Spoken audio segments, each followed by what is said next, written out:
Hey there, good afternoon everybody. We want to welcome you and let you know happy Memorial Day. We hope you're having a great time with family today, a great time with friends as we remember those who gave their lives and sacrificed their lives for us. And so I hope you're having a special day and a special weekend as we remember those who lived sacrificially and gave their lives on the front line for our freedom, for our life. We hope you'll celebrate that they went willfully and that they went courageously. And these young men and women through whether it's wars in Iraq or Vietnam or World War II, many did make it home. And I can't imagine how special it is for me to remember that my freedom and what I'm able to do with you all today is because of their service, because of their willing sacrifice. And as Jesus said, no greater love has anyone than this, that he laid down his life for his friends. And Jesus said, I call you my friends. And we celebrate those friends who loved us so much that they've been willing to serve and to die for our freedom as a nation and as a people. In addition to that today, I also want to say, wow, way to go, seniors. We had a great worship service yesterday. Thank you, Debbie, and all the seniors, all that you did to make that worship special. We're so proud of you guys and just thankful to have you share with us yesterday. Especially I want to lift up Laura Barabbas. She did a wonderful job encouraging us to let the peace of God that passes all understanding be in charge of our hearts and lives in this day and in this season. I was talking with Laura's mom, Courtney Drake, and Courtney shared how she remembers spending time at Jackson Methodist Church growing up as a kid. And it's great that that experience has been passed down to Laura and to our other seniors as well from all over this community. We are proud of you guys, and we thank you for being part of the service yesterday. And Debbie, great job putting it all together. And then the last thing I want to mention is I've had a few of you call on me and say, Chris, we're ready to get back to church. When are we going to go live again? The president is encouraging us to go back and to worship together and to exercise our freedom together. And as many of you know, our bishop, the bishop that is in charge of our churches together here in North Georgia, has taken a careful approach. She's taken an approach, in the words of John Wesley, that we're trying to do no harm.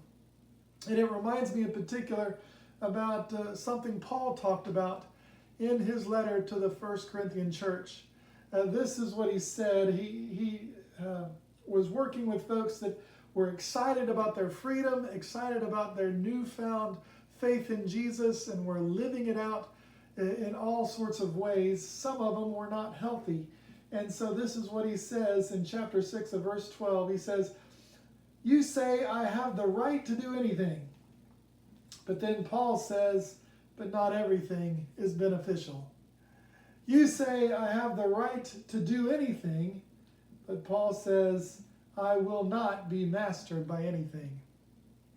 We are so blessed to live in a free country and to have brothers and sisters who have fallen in battle to provide freedom for us. So oftentimes we think of freedom as all about us. But y'all, freedom ultimately is about us together. And that's what Paul was reminding the Corinthian church. Yes, you are free to do anything you want. But that doesn't mean that everything you do is beneficial. We can do dumb things that harm ourselves. We can do dumb things that hurt us. And we can do things that harm others. And our bishop and our church, we've taken a slower approach in going back to church so that we can do our best to do no harm. But what I also want you to hear, guys, is we are already working toward that day when we'll come back together again.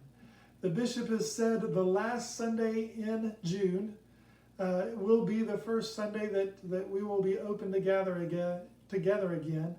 And we're working right now, our whole staff, to try to get the campus ready, to try to get our procedures ready, to try to get everything ready so that we can gather and worship again, and that we can do it safely, that we can do it for your benefit and my benefit, and all our benefits together.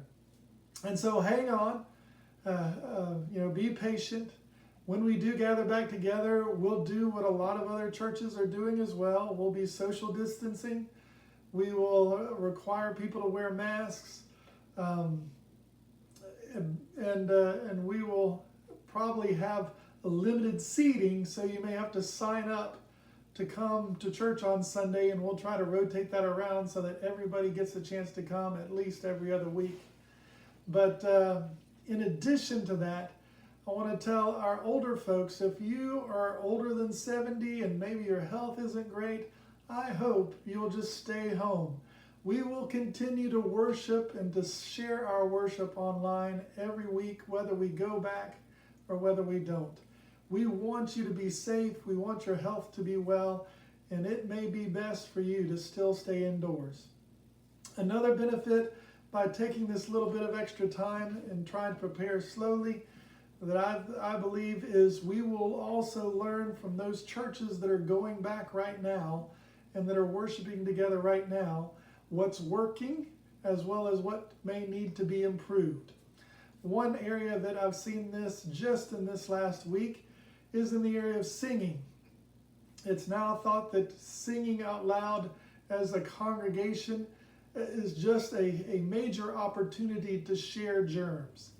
And so we may have to look at perhaps congregational humming of hymns or something like that. I don't know exactly what that'll look like, but we will make the most of every decision to try to keep us as a community safe.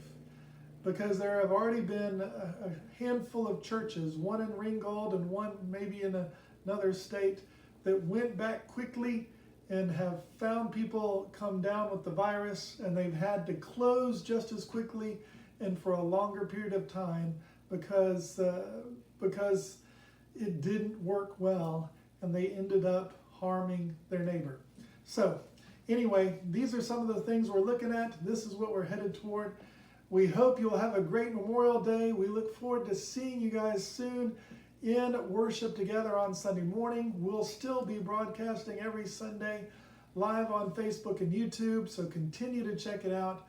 Contact me if I can be of help. Thank you so much for your generosity. You keep our church moving forward, and we appreciate your investment in the mission of Jesus. God bless and have a great Memorial Day, and we'll see you next time. Amen.